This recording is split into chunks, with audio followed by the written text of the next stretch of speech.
है कि bring back black money, जो आपका स्लोगन है, इससे बाबा जी जो है काला धन ही तो देश में वापस आएगा, अर्थव्यवस्था में चेंज होगा, हमारी अर्थव्यवस्था बढ़ेगी। लेकिन मैं ये नहीं समझ पाया कि इससे कहां तक हमारी ये जो भ्रष्टाचार है आजकल वो कहां तक चेंज होगा, क्योंकि आपने तो पहले ही बीच में प्रतिज्ञा कर लिया कि आप राजनीति में जाएंगे नहीं, तो राजनीति में जाएंगे नहीं तो सरकार तो इसी केंद्र सरकार की आएगी, कि सरकार इनकी आएगी, भ्रष्टाचार फिर से करेंगे, फिर से लूट लेंगे, तो इसका कहां तक सॉल्यूशन है। और बाबा जी, मेरे दादाजी जो थे वो अब इस दुनिया में नहीं है, लेकिन उनने एक बात कही थी मुझसे कि बेटा कभी भी कहीं भी संत मिलेंगे, उनने मेरे से एक बात कही थी, जो सुख साधु संत में वो वैकुंठ में ना हुए। वो मैंने आज आपको देख के वो सुख पा लिया है। धन्यवाद। बेटे ने बहुत गहरा प्रश्न किया है, बाबा पैसा तो आ गया फिर लूट लिया तो दोनों समाधान करने पड़ेंगे। एक तो पैसा ला करके उसकी दारू नहीं पीना है, हाँ ये अपने आप को पहले सुधार करना है। पैसा ला करके नशा नहीं करना उसे पैसा ला करके जो है हमें यहां पर वो नहीं खोलने, जैसे लॉस वेगस में अमेरिका में खोल रखा ना जुआ घर, हमें जुआ घर नहीं खोलने हमें यहां पर वेश्यालय नहीं खोलने वो पैसा ला करके, हमें यहां शराब के कारखाने नहीं खोलने। हमें उसको किस में लगाना पड़ेगा? पैसे को एग्रीकल्चर में, इंडस्ट्री में, उद्योगों में, सेवाओं में, उसको एजुकेशन में, रिसर्च सेंटर्स में। और नेक्स्ट वो भ्रष्टाचार को रोकने के लिए कठोर कानून व्यवस्था। लोकपाल तो एक है जो एग्जिस्टिंग लॉ एंड ऑर्डर्स हैं, उसमें हमारे यहाँ सबसे बड़ी जो चीज है वो है, उसको बोला जाता है corrupt law enforcers. Corrupt law enforcers माने जो कानून को लागू करने की जो प्रक्रिया इतनी ढीली है, अपराधी को सजा नहीं मिल पाती है और अच्छे लोगों को सम्मान नहीं मिल पाता है। जहां पर सज्जन लोगों की रक्षा ना होती हो और भ्रष्ट लोगों को दंड ना मिलता हो, देश कभी आगे नहीं बढ़ सकता। इसलिए काला धन भी लाना पड़ेगा और भ्रष्टाचार को मिटाने के लिए मजबूत लोकपाल से लेकर के कठोर कानून व्यवस्था भी बनानी पड़ेगी। आर्थिक नीतियों में भी परिवर्तन लाना पड़ेगा, पूरी व्यवस्था में परिवर्तन लाना पड़ेगा। तो ये तीन काम एक साथ हैं हमारे, कालाधन लाना, भ्रष्टाचार को मिटाने के लिए कठोर कानून व्यवस्था बनाना और लोगों का नैतिकता का स्तर ऊंचा उठाना और व्यवस्था परिवर्तन, तो ये काम पूरा होगा। जी भैया। बाबा जी प्रणाम। प्रणाम भैया। बाबा जी मेरा सवाल ये है, तो हम वोट किसे दें? क्या नाम है भैया आपका? राकेश नेगी। राकेश बोले बाबा, राकेश नेगी नेकी ढूंढ रहा है। अब इसमें देखो, कोई भी पार्टी चलती है नेतृत्व के आधार पर। बड़े निर्णय जो लिए जाते हैं, हमारे जो मुद्दे हैं बड़े, ये नेतृत्व के आधार पर लिए जाने हैं। तो नेतृत्व के आधार पर जब काले धन के ऊपर, भ्रष्टाचार के ऊपर, कठोर कानून व्यवस्था पर, ब्लैक मनी को राष्ट्रीय संपत्ति घोषित करके देश में लाने के ऊपर और व्यवस्था परिवर्तन पर सहमति बन जाएगी, तो मैं एक साधारण सी बात कहता हूं, परिवार का मुखिया अच्छा हो तो परिवार के अच्छा होने की संभावना तो बनी जाती है ना। आज पतंजलि योगपीठ में 99% अच्छा होगा, 1% कोई गलत करने की कोशिश करेगा तो मैं उसको रोकूंगा। घर में कोई मुखिया गलत हो रहा होगा तो उसको रोकेगा। इसलिए हमें अब यह देखना पड़ेगा कि पार्टी के प्रत्याशी तो ठीक है, पार्टी का जो नेतृत्व है वो इन तीन मुद्दों पर एक होगा, तो जो भी गलत करेगा, जो किसी भी पार्टी वाला हो, उसको उसका किए का दंड मिलना शुरू हो जाएगा। इसलिए इस बार जो अब वोटिंग हो तो उसमें नेतृत्व को देखना पड़ेगा और उनकी नीतियों को देखना पड़ेगा। तो ये चीजें हम इस बार के विधानसभा के चुनाव के पहले भी मुद्दों को लेकर के आएंगे और उनके पास जाकर के इन तीन मुद्दों पर सहमति लेंगे। जो इन तीन मुद्दों पर प्रत्याशी सहमति व्यक्त नहीं करेगा उसको वोट, अरे जोर से तो बोलो, उसको वोट नहीं होगा। बस ये आप लोग निश्चय करके चले जाए। नेक्स्ट जी। बाबा जी कोटि कोटि प्रणाम। नमस्ते बेटा। मेरा प्रश्न है कि काला धन कैसे खत्म होगा? मुद्दा तो उठ रहा है, तो समाधान मैंने आपको बताया कि इस अब जब भी वोट हो तो एक तो घर में बैठे और वोट मुद्दों के आधार पर देना। वोट किसके आधार पर देना? और मुद्दे हैं तीन। क्या है मुद्दे? पॉलिटिकल मुद्दे कितने हैं? काला धन, भ्रष्टाचार और व्यवस्था परिवर्तन। ये 3 मुद्दों पर जो सहमत होगा उसी को वोट। तो ये पूरा अभी ये विधानसभा के पहले ही हम एक्सरसाइज कर रहे हैं, फिर लोकसभा तक इसको लेकर के जाएंगे। तो जो 3 मुद्दों पर सहमति व्यक्त करे उसी को वोट, बाकी को वोट। और ये काम हो गया तो फिर ये तीनों काम हो जाएंगे। हाँ, फिर नहीं तो फिर आपको भी ऐसा लगेगा बाबा जी भी भाषण देके चले गए। तो बाबा जी भाषण देके नहीं, बाबा जी जो कह करके जा रहे हैं वो आपको करना है। नेक्स्ट, इधर से दाहिनी तरफ से। स्वामी जी कोटि कोटि प्रणाम। मेरा प्रश्न आपसे यह है, मैं अच्छी तरह से जानता हूं कि यह विदेशों में जमा जो काला धन है यह हमारी अर्थव्यवस्था को बहुत मजबूती प्रदान करेगा आने पर उसके आने पर जो विदेशों में 300 लाख करोड़ रुपया जो आप बताते हैं और 100 लाख करोड़ रुपया अंदर, और जो है 100 लाख करोड़ रुपया का जो है भारतीय भ्रष्टाचारियों ने जो अपने हिंदुस्तान आंतरिक अर्थव्यवस्था में जो जमा कर रखा है, तो उसके द्वारा इसमें जो आप मूवमेंट जो चला रहे हैं, आप चला रहे हैं, और बहुत से सारे जो है जो राजनेता भ्रष्ट राजनेता है उसमें विवाद खड़ा कर रहे हैं, रोड़े अटका रहे हैं।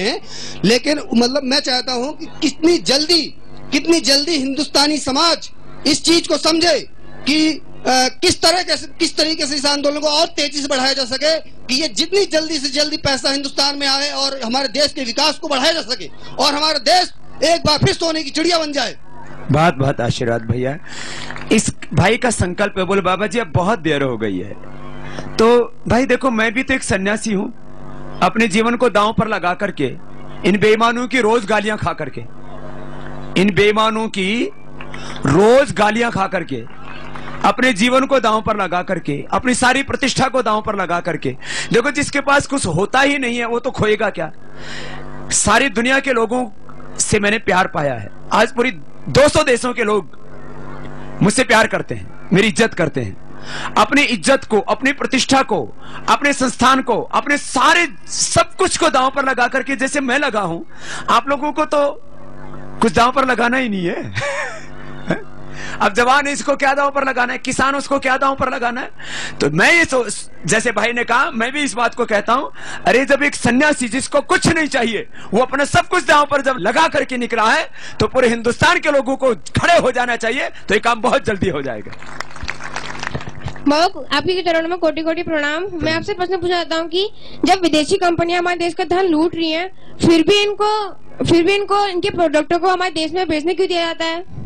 ये बहुत बड़ा प्रश्न है। पहले एक कंपनी देश को लूटती थी, क्या नाम था उसका बोलो?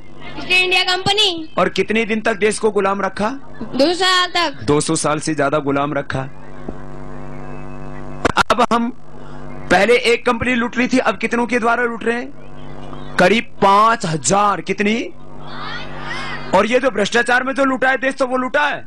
अब ये कंपनियां लूटती हैं पेस्टिसाइड बना करके, खाद बना करके, फर्टिलाइजर बना करके, साबुन शैंपू बना करके, टूथपेस्ट बना करके, ऐसे कुल मिला करके सारा देखा जाए तो ये करीब करीब सारा मिला करके 10 लाख करोड़ रुपए से ज्यादा हो जाता होगा। कितना? 10 लाख करोड़ बोलो तो। और हम विदेशी ब्रांड के चक्कर में आकर के शर्ट किसकी पहनेंगे? एडिडास। टूथपेस्ट किसका करते हैं? Colgate, Pepsodent. साबुन क्या लगाते हैं? Lux, life boy. ये सब क्या है? विदेशी। तो अब विदेशी छोड़ो, स्वदेशी ये संकल्प लेकर के जाओ। स्वदेशी बहुत से कंपनियां हैं, योगपीठ की तरफ से भी जो आपको उपलब्ध कराया जाता है, पतंजलि की तरफ से भी। इसका पीछे मकसद यह है कि देश का पैसा विदेश में सस्ते और प्रामाणिक चीजें, हम ब्रांड के चक्कर में पड़ जाते हैं। यहाँ खादी ग्रामोद्योग के उत्पाद हैं, विदेशी लोग उनके ऊपर ठप्पा लगा के और 1000 रुपए का खरीदते, बेचते कितने का? 5000 का। उसको हम खरीद लेते हैं और अपने हिंदुस्तान की चीज की इज्जत नहीं करते। तो हमें सोचना पड़ेगा, हमारी स्वदेशी वस्तु से कोई दूसरी वस्तु अच्छी, सबसे सस्ती और सबसे अच्छी वस्तुएं कहां की? हमारी अपनी स्वदेशी है। अच्छा बताओ, गाय का घी है, उसके ऊपर कोई ब्रांड नहीं लगा हुआ है। अब ब्रांड क्या है? ब्रांड है हिंदुस्तान लीवर, ब्रांड है शिवा गाय घी, ब्रांड है फाइजर, ब्रांड है और दूसरे कोलगेट, पामोलिव, ब्रांड है कोको कोला, पेप्सी। अब कोको कोला, पेप्सी लगा दें तो उससे गाय का घी अच्छा हो जाएगा क्या? गाय का घी है। तो हमें ब्रांड को नहीं देखना, हमें सामान को देखना। हमें ब्रांड को नहीं देखना, किसको देखना है? और सामान कैसा होना चाहिए? स्वदेशी। कैसा होना चाहिए? और सस्ता और अच्छा होना चाहिए। ठीक है, तो यह आकर्षण हमें खत्म करना पड़ेगा, तो हिंदुस्तान बचेगा, नहीं तो ऐसे लुटता रहेगा। यह भी एक बहुत बड़ी लूट का स्रोत है। बोलो बेटा। बाबा जी प्रणाम। प्रणाम बेटा। बाबा जी, आप कह रहे हो कि आप अच्छे नेता को वोट दो, लेकिन हम पहचाने कैसे कि कौन अच्छा है कौन बुरा है? अभी तो वो भ्रष्टाचार को अपना मुद्दा बना रहे हैं। अगर जीतने के बाद फिर से वही हाल हो गई बाबा जी, 65 साल से भी तो हमारे यही हाल है। हमारा क्या संघर्ष ऐसे फालतू में जाता रहेगा? क्या कभी हमको सफलता नहीं मिली? क्या नाम है बेटा? कल्पना मिश्रा। कल्पना मिश्रा ने बोला है, बाबा ये हमारा पुरुषार्थ, हमारा संघर्ष, हमारे आंदोलन के ऐसे ही व्यर्थ जाते रहेंगे। एक बात सुनो सब, इस भारत की, जरा गौर से सुनना, भारत की राष्ट्रीय राजनीति के अंदर, भारत की राष्ट्रीय केंद्रीय राजनीति के अंदर एक बार भ्रष्टाचार मुद्दा बना था। उस समय भी काला धन मुद्दा नहीं बना था। भ्रष्टाचार और व्यवस्था परिवर्तन मुद्दा बना था किसके समय? जयप्रकाश जी के समय।